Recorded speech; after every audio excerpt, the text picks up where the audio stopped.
Bom dia, tudo bem, gente? Tô aqui de novo com as meninas. Vocês viram que eu virei fã delas, né? Mais que eu já era, agora conhecendo elas mais a fundo, virei mais fã ainda. Hoje a gente vai falar então sobre deixar as crianças fazerem as atividades sem que a gente coloque muita interferência, sem que a gente faça por elas. Esse vai ser o tema da nossa conversa hoje, mas eu gostaria de começar utilizando um testemunho que eu recebi de uma mãe, uma dúvida que eu recebi de uma mãe através aqui do Instagram. E ela me perguntou o seguinte: nossa, tô acompanhando as lives de vocês, tô curtindo o conteúdo, tô gostando da disciplina positiva, mas me conta, a Marília e a Tereza conseguem utilizar o comportamento assim mais calmo, mais amigável todos os dias com as suas crianças? Ou isso é uma ilusão? É que elas estão lá falando e na casa não é bem assim? Como é que funciona? Não, primeiramente, bom dia para todo mundo. É assim, a gente não é perfeita e a gente não tem a expectativa de ser. E né? nunca falamos isso. E ninguém será. Disciplina positiva não pretende que sejamos pais perfeitos e tenhamos filhos perfeitos. Mas a gente procura, sim, na maior parte do tempo, estar alinhado com a disciplina positiva. Em casa, na maior parte do tempo, eu tento ser com meus filhos respeitosa, acima de tudo, né? Empática com as necessidades deles, gentil e firme ao mesmo tempo, que são os pilares da disciplina positiva. Eu consigo sempre? Não. Eu sou humana e eu me descontrolo também. Mas o que acontece quando eu me descontrolo e eu erro?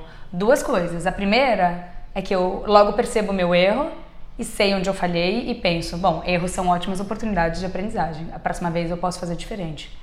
E a segunda, eu me reconecto com meu filho e eu me desculpo e ele percebe que nós erramos também, que nós somos humanas e o que fazer quando a gente erra. Então, errar é muito importante. E eu posso dizer aqui, sem vergonha, sem medo, que eu erro diariamente com os meus filhos, ou com meu marido, ou com alguém, e eu tenho que exercer me reconectar, pedir desculpa, me colocar no lugar do outro, e isso faz parte do processo. A disciplina positiva, ela é uma educação consciente e que conforme você vai aplicando, ela vai ficando cada vez mais natural, isso começa a integrar em você, né? Mas não quer dizer que a gente não continue trazendo algumas coisas do passado, de educação que nós recebemos dos nossos pais, que foram muito diferentes, porque eram épocas diferentes, e que a gente consiga fazer isso o tempo todo. Porque é isso, tem dias que eu não estou bem. O que o meu filho está fazendo não tem nada de diferente, são os mesmos desafios de sempre, mas se eu não estou bem, eu não vou reagir da mesma forma, né? Por isso que a gente fala tanto da importância do autocuidado, porque a gente tem que estar bem para a gente conseguir reagir bem nessas situações, porque quando eu não estou bem, mesmo conhecendo todas as ferramentas, tem momentos que eu não consigo, né? Porque aí eu não quero usar as ferramentas, porque eu tô com raiva, eu tô cansada, eu tô com fome, eu tô com sono e eu não tenho estrutura para isso. Eu quero resolver naquele momento a situação. E aí eu vou gritar ou vou usar uma punição, né? Com muito menos frequência, né? A melhoria a gente mede quando a gente consegue melhorar a intensidade e frequência o comportamento, né? Então, sem dúvida, eu hoje, com muito menos frequência, com muito menos intensidade, eu saio da disciplina positiva com os meus filhos, até porque a casa está com uma energia muito melhor, então eles respondem melhor e tenho menos situações desafiadoras, né? Mas quando eu faço isso, eu também consigo todas as vezes identificar isso. E acho que isso é de qualquer mãe, independente de se conhecer a disciplina positiva ou não. A gente sabe quando a gente faz uma coisa errada, na hora a gente fala, Extrapolei, né? Passei do limite, né? E eu consigo me reconectar com eles. A própria Jane Nelson, isso. a Jane Nelson diz no livro dela, logo no começo, nas apresentações, ela diz, em vários momentos eu me distanciava da disciplina positiva porque eu estava cansada, porque eu falava, cansei de tudo isso, e ela percebia o quanto a vida dela ficava pior e fazia menos sentido. E é assim que eu me sinto também. Tem dias, Sim. Obviamente, eu falo assim, quer saber, nada disso está funcionando hoje, eu vou partir pro velho modo, né? A forma como a gente já estava acostumada.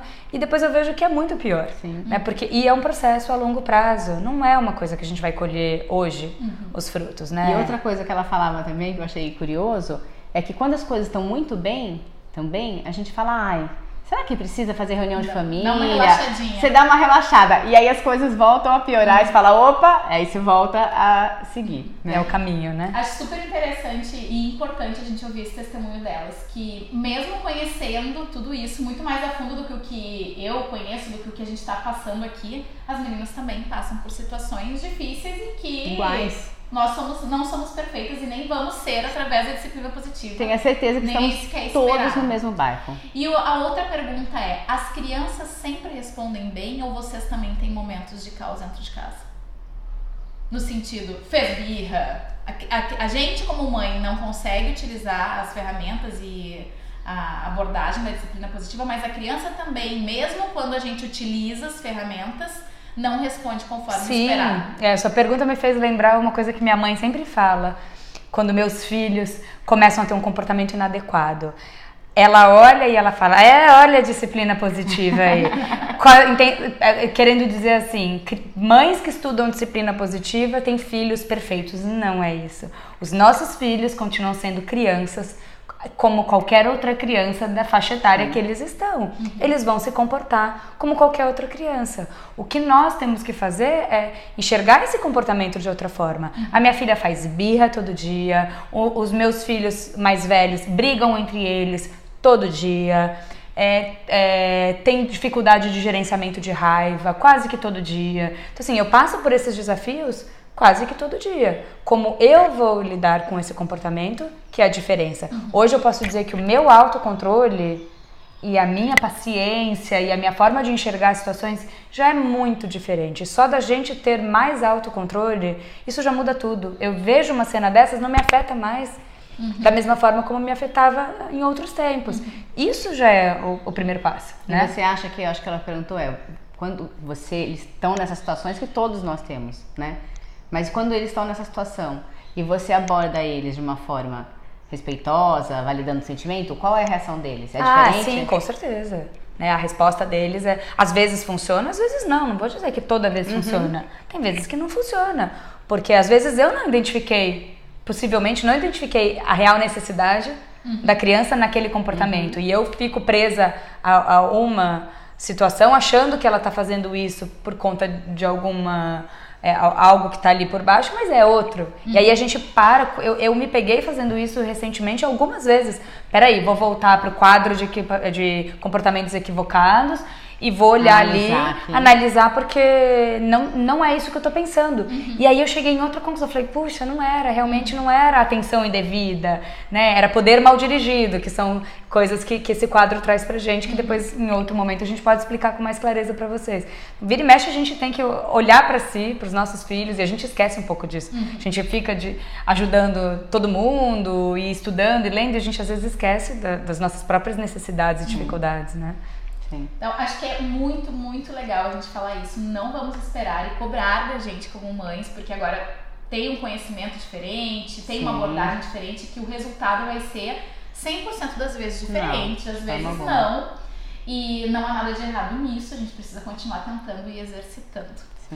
Agora voltando, fizemos aí um giro, um desvio. Mas acho que foi legal voltando para o nosso assunto de hoje, né? A disciplina positiva convida os pais a criarem ambientes em que as crianças possam e consigam criar soluções para os problemas, né? Por que é tão importante que as crianças, que a gente não faça por elas o que elas poderiam estar fazendo sozinhas?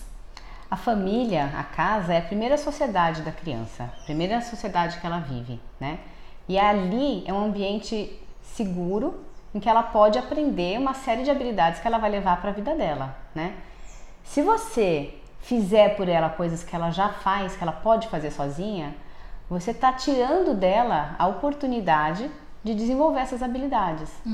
Então, a gente já falou sobre a necessidade de se sentir importante e aceito, né? A criança, ela tem realmente essa necessidade de colaborar, de se sentir útil, de pertencer àquela casa. E como que a gente pode proporcionar isso? Todos os dias. Então, deixando que ela cuide das coisas dela, que ela possa, então, trocar de roupa, escovar os dentes. Claro, uma criança pequena, eu vou ter que ajudar, mas eu posso deixar ela subir no banquinho, pegar a escova dela, passar pasta, começar a escovar os dentes e aí eu vou terminar a escovação, porque ela é muito pequena e ela não dá conta de fazer isso da forma adequada. Colocar a mesa. Então, dependendo de cada idade, tem uma série de coisas que eles podem fazer e que a gente nem sabe, porque a gente não permite isso. A gente quer que seja rápido, a gente quer que seja perfeito e a gente faz por eles. Requer prática, né? Se você quer que seu filho consiga comer sozinho, você tem que deixá-lo comer sozinho, e isso requer prática. E você tem que deixar desde pequenininho. É aquela coisa, mas faz muita sujeira, cai comida no chão, ele mais derruba do que come, eu preciso que ele se alimente, eu tenho pressa. Tudo isso são as nossas necessidades, né? E a gente, sem perceber, a gente vai fazendo tudo por eles porque a gente tem pressa, porque a gente tem horário, porque a gente não quer lidar com a bagunça. Né? E quando eles crescem, aí eles estão com 4, 5 anos, poxa, até hoje ele não come sozinho. Então, assim, quem não permitiu? Né? Se a gente for olhar para trás, a maioria das vezes nós não permitimos que eles desenvolvam essas habilidades de fazer as coisas, de serem independentes por praticidade nossa. Um exemplo agora que tu deu, Tereza, de deixá-los comer sozinhos. Isso não quer dizer que deixá-los comer sozinhos é colocar o prato na frente e dizer coma. A gente pode estar do lado, auxiliando eles com uma colher. Estou imaginando agora situações na minha casa com os meus filhos de 3 anos. Eles estão lá com a colherzinha deles comendo e eu tô do lado, participando, orientando, às vezes dando uma colherada. Comendo junto a sua comida. Se a comida tá caindo para fora do prato, você pode juntar a comida para facilitar para ele, isso. Mas sempre reforçando as questões positivas do que eles estão fazendo, é isso? Sim. Os meus mais velhos estão na fase de começar a aprender a cortar sozinhos. Né? Então, é óbvio, é muito mais fácil eu chegar e cortar tudo pra eles. E muitas vezes eles já vêm e falam, mamãe, corta, é muito trabalhoso. E se a gente não deixar eles tentarem, segura errado e corta errado e voa a comida enquanto estão cortando, às vezes, obviamente, eu também tô irritada, ou eu tô cansada, ou a gente tá com pressa e fala, daqui deixa que eu corto, mas é o nosso impulso de fazer isso. Aí você volta para a situação e fala, não, é importante eles aprenderem, porque senão daqui a pouco, quando realmente eles já tiverem total condição de cortarem sozinhos, eu vou olhar para trás e falar assim, não acredito que vocês ainda não cortam sozinhos, né? E existe outras situações em que realmente a gente pode não interferir e deixar que eles busquem soluções. Sem dúvida. Por que é importante esse foco na solução? O que a gente está buscando estimular na criança quando a gente permita que ela foque na solução? A gente está permitindo que ela busque resolver o problema sozinha, né? As crianças são muito criativas, muito mais do que nós até. Então, se ela precisa, por exemplo, pegar um prato de fruta que está num lugar alto que ela não alcança. No começo ela vai te falar, mãe, mas eu não consigo. Você vai lá e pega. Depois você pega um banquinho e fala, olha, que tal se você pegar o banquinho? E aí uma outra vez ela vai te perguntar, mamãe, mas eu não consigo. E eu falo, o que você tem que fazer para alcançar lá em cima que está alto? Eu já dei a opção do banquinho, ele já fez isso comigo antes, mas eu não vou dar uma resposta pronta agora. E ele pode escolher não pegar o banquinho, ele pode puxar a cadeira da sala, ou a banqueta da cozinha, né? Não importa como ele vai fazer isso, ele está fazendo sozinho, ele está pensando em como resolver um problema sozinho, sem ter, e naturalmente, depois ele não me pergunta mais. Isso é muito importante. Porque ele está aprendendo a chegar numa conclusão sozinho. Ele está pensando, está conseguindo pensar em soluções, né? E isso gera confiança, independência, segurança. Isso é super importante. E responsabilidade sobre o que está acontecendo a partir do momento em que ele encontra uma solução, né? Sim. A responsabilidade, eu digo no caso, vamos buscar esse banquinho. A responsabilidade, se ao invés de eu buscar um banquinho, eu resolver subir numa bola que vai desequilibrar, a responsabilidade sobre essa escolha é dele, né? Então, acho que essa questão de o que a gente espera das crianças que a gente estimula que busquem soluções, tem a questão da consciência, da responsabilidade e as outras todas que tu falou agora, que são super importantes também, né? Assim, Lívia, a gente cobra do adolescente, quando chega na adolescência, com muita frequência a gente ouve os pais reclamando assim, adolescente não ajuda, não faz nada, fica jogado no sofá. Não tira o prato dele. Não tira o prato, sequer o prato da mesa, ele acha que ele tá num hotel, isso aqui é uma família, uma casa, todo mundo tem que colaborar. Quanto os pais permitiram, incentivaram que essa criança, desde pequenininha, quando era dela uma vontade inata de pertencimento, de querer ajudar, de ser colaborativa, que é inerente à faixa etária, quanto esses pais permitiram, de fato? Então, assim, é na primeira infância que a gente vai construir esses hábitos e a gente vai colher na adolescência e na vida adulta. Até, né? Então, em casa, as crianças ajudam com tudo. Elas podem ajudar... de fim de semana a gente faz panqueca. Eles adoram fazer aquela panqueca americana. Eles me ajudam com todo o processo. Desde a Luísa, que tem 3 anos, ela adora bater o ovo. Então, ela fica ali esperando. Mamãe, posso te ajudar? Seria muito mais fácil para mim falar, não, eu termino. E aí, o que ia acontecer? Ela ia ficar ali no meu pé, ela poderia entrar numa birra, começar a chorar, ou ela ia ficar ali me atrapalhando, ou ela ia ir brigar com os irmãos. Quando você coloca a criança para ajudar, você também evita um monte de conflitos. Né? Porque eles querem ajudar e você está dando para eles poder. Né? Você ajuda eles com isso. Então ela vai lá, ela bate o ovo, o outro gosta de pincelar a manteiga em cima das panquecas, vai lá. Obviamente eles não mexem na panela quente, onde eu faço as panquecas, mas todo o resto eles podem ajudar. Enquanto isso o outro ajuda a colocar a mesa. Desde a Luísa com 3 anos já coloca a mesa. Ela pega os joguinhos americanos, ela põe, ela sabe qual prato é de quem, ajuda a organizar, adoram colocar a mesa. Se você perguntar em casa, quem quer ajudar a colocar a mesa hoje, fazer disso uma coisa, uma festa, tenho certeza que as crianças menores todas vão falar, eu quero, posso, porque elas veem a gente fazendo isso, então elas veem que é importante. Se nós fazemos, é uma coisa que é importante. Então, nossa, minha mãe vai deixar fazer uma coisa que é super importante, guardar talher na gaveta. Outro dia eu dei pra ela todos os talheres do escorredor. Nunca tinha pensado nisso.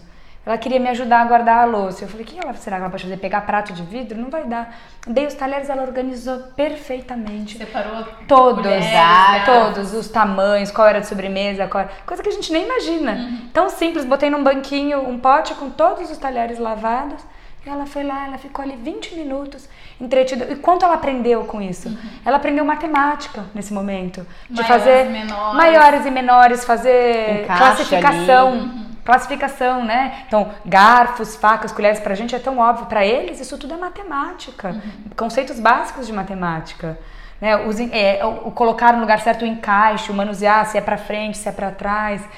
Tantas habilidades que eles podem desenvolver nesses momentos que a gente nem imagina. Uma coisa que é pesada, uma coisa que é leve. Exatamente. Né? Uma que é maior e uma que é menor. Aqui não cabe. Onde será que isso vai caber? Fazer previsão, hipóteses. Tantas coisas envolvidas. Também pode estimular a nossa própria criatividade como mães. Agora eu lembrei de um outro exemplo que veio na minha cabeça. Os meninos têm uma casinha daquelas cheia de bolinha, tipo uma piscina de bolinha, mas é uma casa. E eles gostam muito de entrar para dentro da casinha e jogar todas as bolinhas para fora. Todas as bolinhas são coloridas, cada uma de uma cor diferente. E eu normalmente cato as bolinhas, né? Porque não dá, não tenho paciência, não quero esperar, vou lá e faço, ó, não vou mais fazer. Ainda. Mas esses dias eu fiz uma atividade com eles, eu peguei vários baldes e disse agora, hoje nós vamos juntar todas as bolinhas e vamos classificar por cores. Cada cor em um balde. Então eu aproveitei para fazer eles organizarem. Sim. A gente reforçou todas as cores em inglês e português. Então naquele balde só podia red, no outro balde só podia green. Reforçando tudo que eu pude exercitar com eles ali, criando noções de responsabilidade, de participação, de matemática também, de cores, de línguas. Sim. Tudo porque eu envolvi eles numa atividade que é simples. Sim, fora você estava passando com ele um tempo de qualidade. Exato. Né? E eles estavam todos se divertindo. E poderia ter sido um momento que você ficasse ali. Agora era de guardar. Vamos lá, meninos, vamos guardar, tem que guardar, deu a hora, tá tudo bagunçado. E ficar numa ladainha chata. E virou uma brincadeira. Eu tenho certeza que eles vão querer fazer de novo. Certamente. Uma coisa que eu acho muito importante é as crianças entenderem que elas têm direitos e que elas têm deveres também. Sim. Então, quando você fala para a criança que ela precisa colaborar, eu acho super importante você falar, eu não dou conta de fazer tudo sozinha. E você tem que ter responsabilidade por coisas na casa, como eu. Então, já aconteceu de mãe de amigo, lá em casa, todas as crianças terminam a comida e levam o prato para a mesa. E com muita frequência vão amigos dos meninos. E eu faço como eu faço com os meus filhos. Terminou, tem que levar. E aí já teve mãe que me falou, ai, o fulano chegou em casa contando que na sua casa ele tira o prato e leva até a pia. Parece tão óbvio, né? Exato, não é uma coisa que você fala assim...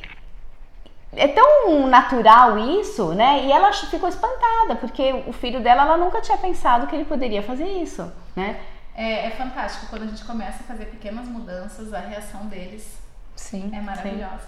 Sim. Mas, Tereza, tu falou uma coisa que eu acho muito importante, porque normalmente a gente espera respostas imediatas a partir dos nossos comportamentos. Então, por exemplo, se agora eu vou estimular eles a recolherem o prato, a minha resposta imediata é que eu não vou precisar juntar a mesa. Mas tu falou uma coisa muito importante, que a gente depois se pega lá com adolescentes que não fazem nada em casa. Sim. E você falou que agora a gente está construindo. Sim. Que é agora o momento em que eles estão receptivos. Mais do que um adolescente talvez vai estar lá no futuro.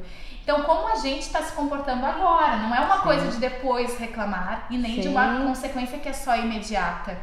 É de consequências e soluções que eles vão ter ao longo da vida. Com certeza. E que a gente pode construir agora. Nós mesmos, adultos, né? Quanto nós não somos o que nos foi dado na nossa infância, né? Então, é o que vai gerar na sua personalidade para uma vida inteira. Difícil desconstruir uma coisa que hoje, nós que somos adultos, uma coisa que foi construída na nossa infância de forma diferente está enraizada. Né? Então é por aí, com os nossos filhos a mesma coisa. E as pessoas temem muito a chegada da adolescência, né? E de verdade, eu não temo. Porque eu sei que eu tô fazendo hoje aqui e eu vou colher isso na frente. Eu já colho e isso vai ser um processo natural, né? E que em qualquer momento você pode fazer isso. Agora, sem dúvida, se você faz isso desde que eles são pequenos, fica muito mais integrado, né? Fica muito mais natural. E suave. Outro tema que eu estudei um pouco no livro da Jane Nelson sobre a disciplina positiva é que ela fala da relação entre as consequências lógicas e a busca por soluções. Ela dá um exemplo lá que é uma turma numa escola onde um aluno sempre chegava atrasado depois do sinal. E aí, no primeiro momento, a pergunta para toda a turma foi: o que nós vamos fazer cada vez que ele chegar atrasado? E aí, disseram inúmeras consequências lógicas, que era: vamos colocar o nome dele no quadro, vamos deixar ele sentado num canto, vai perder o parquinho. Aí, beleza, fizeram uma lista lá das consequências lógicas que ele teria por não chegar logo depois que tocou o sinal.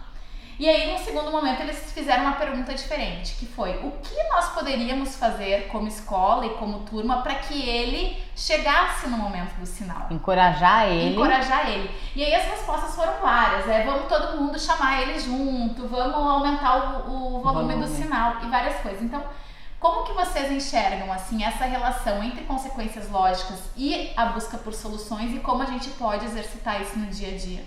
A consequência lógica, ela muitas vezes é uma punição disfarçada.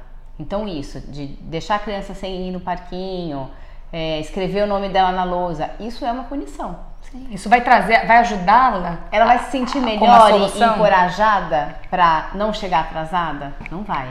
A Jane Nelson, ela fala, a gente teve agora em agosto com ela fala que ela tiraria a consequência lógica, porque em 90% dos casos as pessoas usam a consequência lógica como uma punição. Então que ela não colocaria mais, mas existe a consequência lógica sim, que quando bem aplicada funciona.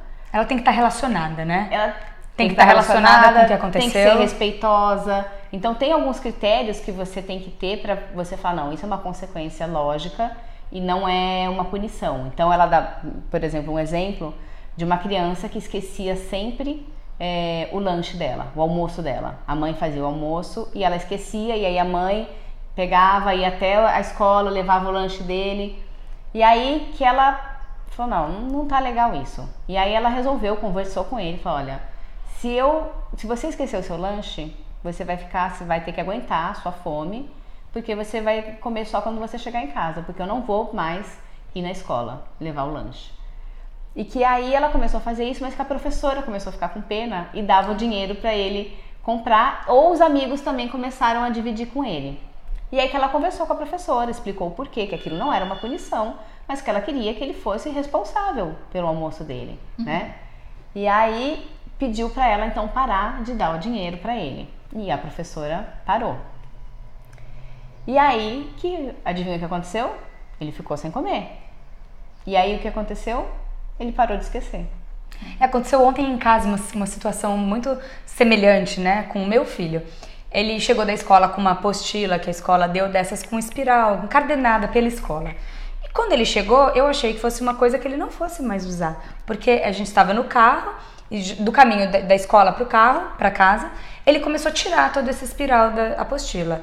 Aí ele, no meio do caminho, enquanto já estava, metade do espiral já tinha sido tirado, eu não tinha visto que eu estava dirigindo, ele virou pra mim e falou, mamãe, tudo bem o que eu tô fazendo? Aí eu olhei e falei assim, que material é esse, né? Ah, um material que a professora deu. Eu falei, você já é pra levar pra casa e não vai mais usar? Não, tem que trazer de volta amanhã. Eu falei, então eu acho que não tá tudo bem. Se você vai precisar usar. Não, mas eu vou tirar tudo, depois eu coloco, é legal. Aí eu falei, tá bom, eu deixei. Sendo que eu já tinha visto que ele estava destruindo o espiral, ele não ia conseguir colocar de novo. Né? Mas ele só foi me perguntar ali no meio do caminho. Sim. E eu falei pra ele, olha, você deveria ter me perguntado isso antes de começar. Se pra você era importante saber a minha opinião, né? Eu diria que você não deveria tirar, mas você já começou, depois você coloca, então, tá bom. E aí ele ficou naquilo, tirou inteiro, ficou super satisfeito que ele tirou tudo. Eu não sei qual é a razão dele, o que levou ele a tirar aquilo, porque que ele estava achando tão legal. Para uma criança. Mas, exato, ele queria experimentar aquilo. E ele tirou. Em momento algum eu briguei. Talvez em outros tempos eu tivesse já dado um sermão. Não acredito que você tá tirando. Isso não pode, da escola tá estragando o material. Tirou. Chegou em casa, ele foi procurar grampeador, clipes, etc, para tentar resolver. E eu falei para ele, olha, você precisa colocar de volta o espiral, porque você recebeu assim, né? A professora, são muitas folhas. São muitas folhas, isso vai cair, a escola te deu esse material, você tem que cuidar do que é seu, etc. E, resumindo, ele não conseguiu botar clipes, não conseguiu grampear, não conseguiu fazer nada disso. E aí eu falei, ele falou, onde eu arrumo uma mola dessa nova, né? Eu falei, eu sei que na papelaria vende, mas eu não vou comprar pra você. Você tem dinheiro pra comprar? Ele falou, eu tenho aí no resto da minha mesada. Eu falei, bom, quando eu sair do trabalho, eu vou passar na papelaria e compro então pra você. Ele me deu o dinheiro, eu falei, eu vou comprar. Eu cheguei na papelaria, já estava fechada. E é verdade, estava fechada. E eu não comprei. Voltei pra casa, devolvi o dinheiro e falei, olha, filho, já estava fechada a papelaria, não deu pra eu comprar. Aí ele falou assim, então você tem que ir em outra papelaria. Eu preciso disso. Ele ficou nervoso. Aí eu falei, bom, primeiro, né, eu não tenho que nada, o problema é seu, quem tem que resolver esse problema é você. Eu poderia ter pego o problema dele e ficado com dó e falado, não, vamos no shopping, vamos ver se a gente consegue alguma papelaria aberta esse horário, vamos resolver isso, porque eu não ia também querer ficar com vergonha do meu filho levar o material destruído. Provavelmente vai vir um bilhete hoje na agenda dizendo que ele destruiu o material. Ele teve que levar destruído? Ele levou destruído. O que aconteceu? Ele quis outra espiral. Eu falei, não dá. Hoje não dá pra gente ir comprar, não acho certo. Eu acabei de chegar do trabalho, não vou sair pra comprar isso. Foi uma escolha sua, destruir o seu material. E, mas então eu não vou levar, vou fingir que eu esqueci em casa, eu não vou levar pra escola. Eu falei, agora você vai ter que lidar com esse problema. Você vai ter que conversar com a sua professora, você vai ter que explicar o que aconteceu. Foi um problema que você criou. Isso é uma consequência lógica, né? Ele criou esse problema. Se eu reparasse esse erro para ele, o que ele estaria aprendendo? Que ele pode fazer o que ele quiser, que depois a mamãe resolve tudo. Né? Com certeza, eu não queria que ele levasse um material destruído para a escola. Mas paciência. Aproveitar a oportunidade para ele aprender. Tenho certeza que ele ficou com vergonha de enfrentar a professora, daquele material tá daquele jeito. Provavelmente ele não vai tirar mais nenhuma espiral. Não vai mais fazer alguma coisa dessas para testar. Ele testou e ele tem que ir com a consequência até o final. Mas isso foi respeitoso, foi relacionado. Ele mesmo não encontrando a solução, permitiu que ele buscasse soluções, buscasse clipes, buscasse... E criou nele uma responsabilidade de eu preciso zelar pelo meu material. Esse material tem um custo, eu vou ter que comprar agora uma espiral nova com o meu dinheiro. Ele queria comprar figurinha e vai ter que gastar esse dinheiro comprando uma espiral, que foi uma decisão dele. Né? Eu fiquei com pena, obviamente a gente fica com vontade de resolver os problemas por eles, mas se eu resolvesse eu não ia estar ensinando nada, muito pelo contrário, eu ia estar ensinando que não importa o que ele fizesse, eu estaria lá para resolver os problemas. Eu estarei lá por ele, não importa o que ele fizer, eu estou lá, mas eu estou lá para ensiná-lo, para fazer com que ele possa ser uma pessoa melhor, e não para passar a mão na cabeça dele e fazer tudo por ele, resolver as coisas por eles. É diferente, é uma demonstração de amor, não deixa de ser. Tem tudo a ver com a gentileza e a firmeza, tudo a ver, foi tudo perfeito. Eu tinha aqui uma última pergunta, que era como a gente poderia estimular, né, essa criatividade na busca de soluções. Mas a gente já deu 2 exemplos aqui. Um exemplo foi dos talheres, outro exemplo da piscina de bolinha dos meus meninos. Sim. Vocês teriam algum outro exemplo que é importante a gente trazer aqui? Que estimule? Que a gente possa estimular a criatividade das crianças buscando soluções e participação delas em problemas do dia a dia. Vídeo, né? Tem um vídeo, A gente fez um vídeo com os pais de um grupo de estudos nosso, e uma das lições de casa de um dos encontros era permitir justamente que as crianças participassem mais da rotina da casa. E aí eles foram mandando pra gente, a gente pediu autorização e a gente fez um vídeo com todas as crianças. E é muito legal, tá no nosso Instagram. A Lívia falou que pode também disponibilizar. Coloca o link já agora, depois da nossa live. E é incrível, você vê assim, crianças tão pequenas resolvendo problemas, participando e realmente integradas na casa. Né? Arrumando cama, lavando louça, ajudando a fazer comida. Teve um dia que meus filhos estão lá nesse vídeo, eles foram brincar com a argila, eu comprei a argila para eles, eu adorava a argila quando criança, achava uma delícia. Mas eles fizeram uma meleca, sabe aquela coisa que você olha e fala, meu Deus, não, eu não tô acreditando. Tinha na parede, eu já fiz do lado de fora da casa, já imaginando, forrei a mesa, mas eles não se contentaram fazer ali, entendeu? Voou pra tudo quanto foi lado. E aí, foi um dia que eu falei, bom, disciplina positiva, vamos lá. Falei, meninos, agora tá na hora da gente limpar isso. E dei uma vassoura pra um, esfregão pro outro e um paninho pro outro. Gente, eles adoram, acho que foi mais divertido limpar do que brincar com a argila. E tem gente que olha isso e fala, gente, mas tá errado, porque eles estão se divertindo. E por que tá errado? Acha que porque limpeza tem que ser massacrante, tem que ser... Precisa, pode ser leve. Pode ser leve, acho que tem que ser uma punição, porque essa questão da punição é muito presente na nossa cultura. Então acha que aquilo tinha que ser uma coisa que eles sofressem. Pra nunca mais fazer. Por que, gente? Eu acho que a disciplina positiva desassocia isso muito, né? Totalmente. Que não precisa pra gente conseguir educar a ver o sofrimento. Não, é bem explícito, né? Pra quê? Porque uma criança precisa passar por dor e sofrimento pra aprender alguma coisa. Não quer dizer que não tenha. Nesse caso não é uma punição. Exato. É um envolvimento. Sim, é uma consequência. Sujou, a gente vai ter que limpar. E tudo bem, pode ser divertido isso. Porque a gente não pode fazer essas tarefas de forma divertida hoje adulto, né? Por que limpar, lavar a louça, tudo tem que ser um peso? Sim. Agora, não quer dizer que as crianças não tenham frustrações. Não, é diferente. Isso é super claro, né?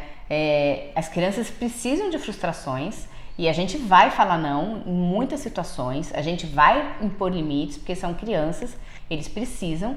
A única diferença é que você não precisa fazer isso humilhando a criança, fazendo com que ela se sinta pior do que ela já está se sentindo. Mas ela vai ter frustrações, ela vai querer coisas que você não vai permitir e você vai falar, filho, eu te amo, e a resposta é não.